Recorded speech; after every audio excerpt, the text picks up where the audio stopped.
안녕하세요. 총지자께서 보내주신 삼천당 제약 관련 자료 2건.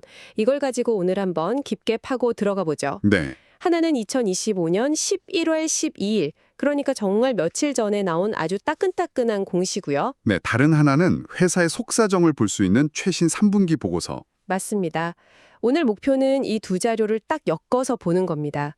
최근에 나온 이 계약 변경 뉴스가 그냥 단신이 아니라 이 회사 전체의 큰 그림 안에서 과연 어떤 의미를 갖는지 그 맥락을 한번 제대로 짚어보는 거죠. 맞습니다.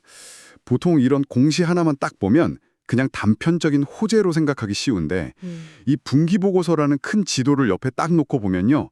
그 점이 선이 되고 그 선이 어떤 그림을 그려나가는지 훨씬 입체적으로 이해할 수 있게 되죠.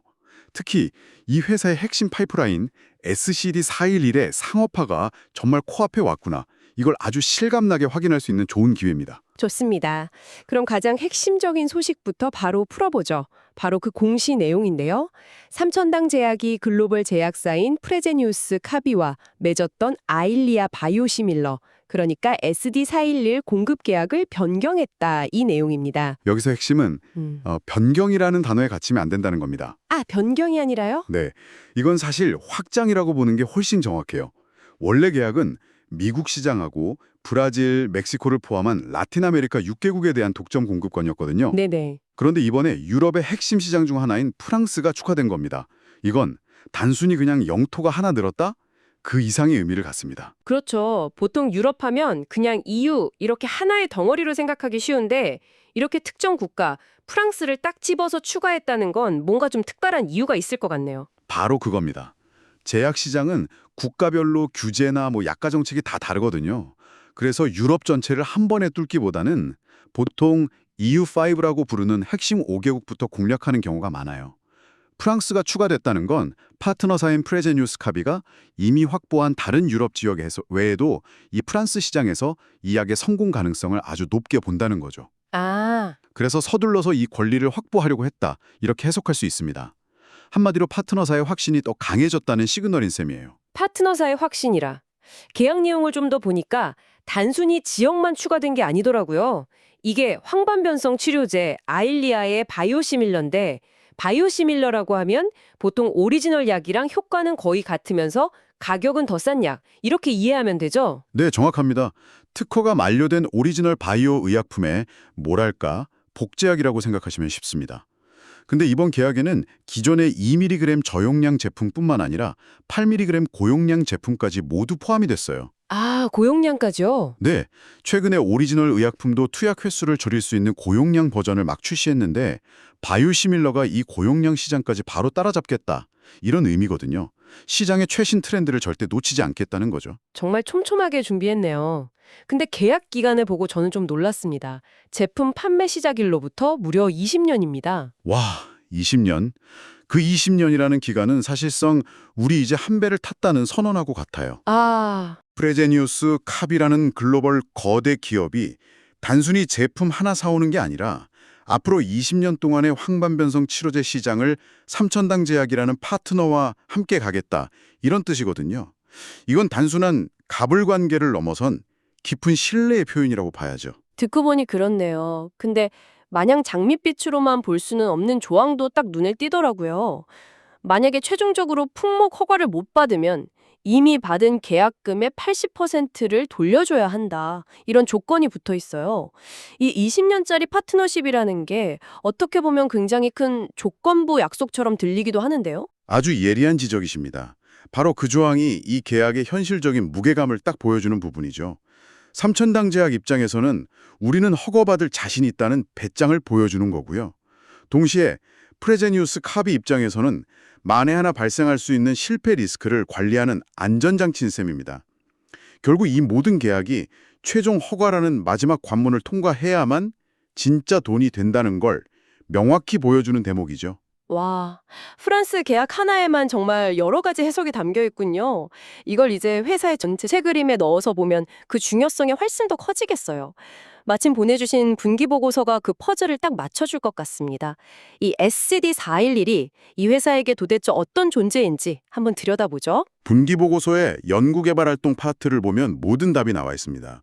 SCD411은 그야말로 이 회사의 모든 것을 건 정말 핵심 프로젝트예요. 이미 글로벌 임상 3상은 완료했고요. 보고서가 작성된 2025년 3분기 기준으로 한국, 일본, 그리고 유럽에서 품목 허가를 이미 획득했다. 이렇게 딱 명시되어 있습니다. 허가를 이미 받은 곳들이 있군요. 네, 개발 단계를 지나서 이제 막 수확을 앞둔 그런 과실 같은 상태인 거죠. 보고서를 보니까 그동안 맺어온 글로벌 계약 현황이 쭉 정리되어 있던데 정말 대단하더라고요.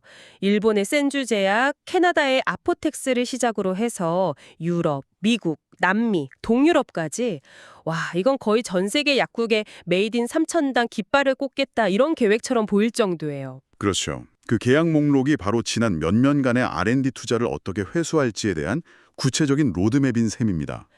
근데 한 가지 흥미로운 점은 유럽 계약이 여러 번에 걸쳐서 좀 쪼개져서 체결됐다는 겁니다. 2023년에 5개국, 2024년에 9개국, 그리고 이번에 프랑스.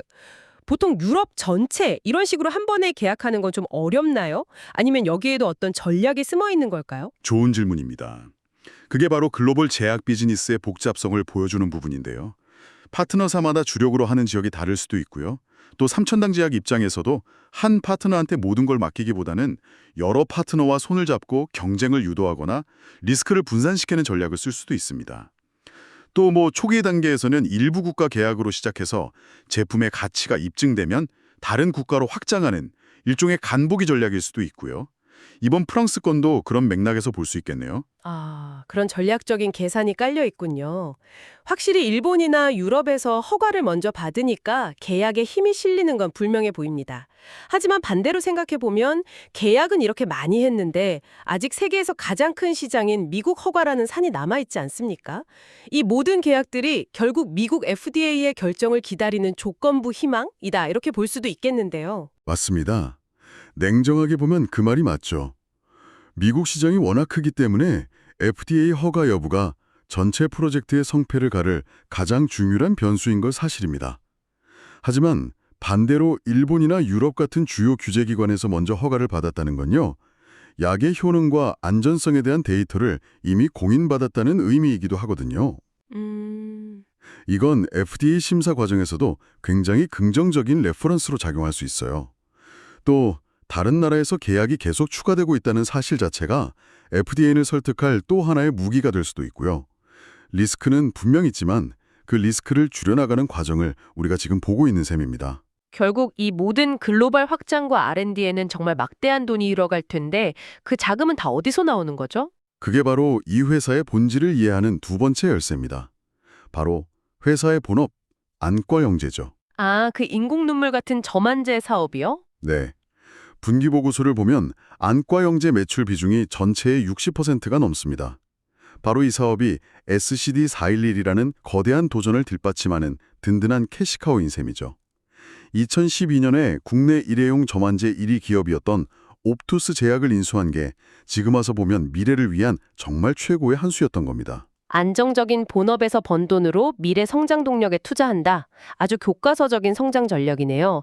그런데 보고서를 보다 보니 이 회사가 SCD411 그 너머의 미래까지 보고 있다는 증거를 발견했습니다.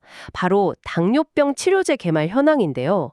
주사제 형태인 인슐린이나 GLP-1을 먹는 약, 즉 경구용으로 바꾸는 연구를 하고 있더라고요. 이게 매일 주사를 맞아야 하는 환자 입장에서는 거의 꿈 같은 이야기인데 이게 현실적으로 가능한가요? 그게 바로 이 회사가 가진 또 다른 야망이자 히든카드, S패스라는 플랫폼 기술입니다. 단순히 바이오시밀러 성공에만 안주하지 않고 주사제를 경구제로 전환하는 게임 체인저가 되겠다는 거죠. 와... 물론 아직 연구개발 초기 단계라 갈 길은 멉니다. 하지만 이건 회사가 어떤 방향으로 혁신을 추구하는지를 보여주는 아주 중요한 상징이에요. 안과용제라는 안정적인 기반 위에서 SCDI411이라는 강력한 성장 엔진을 장착하고 그 너머에는 경구용 만성질환 치료제라는 차세대 기술까지 준비하고 있는 겁니다.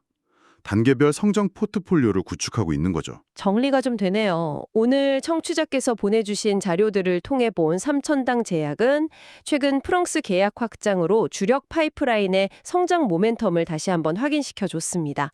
그리고 그 성공의 배경에는 안과용제라는 튼튼한 본업이 있고 또 그 너머에는 경구용 장료약이라는 더 큰 꿈이 있다는 걸 알 수 있었네요. 맞습니다. 마지막으로 청취자께서 한 가지 더 생각해 볼 만한 질문을 던지면서 마무리하고 싶습니다. 보내주신 분기보고서에 자회사인 옥투스 제약이 2024년부터 오송의 제2공장을 짓고 있다는 내용이 나옵니다. 지금까지 우리는 허가와 계약에 대해 이야기했지만 이 모든 계약을 성공적으로 이행하려면 그에 못지않게 중요한 게 바로 생산 능력입니다. 아, 그렇죠. 약을 만들어낼 수 있는 공장이 받쳐줘야 한다는 말씀이시군요. 바로 그겁니다. 전 세계에서 주문이 막 밀려드는데 정작 물건을 제때 만들어주지 못하면 계약은 그냥 종이 조각에 불과하니까요. 앞으로 이 계약들이 본격적인 매출로 이어질 때 과연 삼천당 제약은 이 막대한 수요를 감당할 수 있는 안정적인 생산 그리고 공급망을 갖추게 될까요? 어쩌면 앞으로 이 회사의 성패를 가를 또 하나의 진짜 시험대는 바로 이 생산 문제가 될지도 모릅니다. 이 부분을 계속 지켜보는 것이 아주 흥미로운 관전 포인트가 될 겁니다.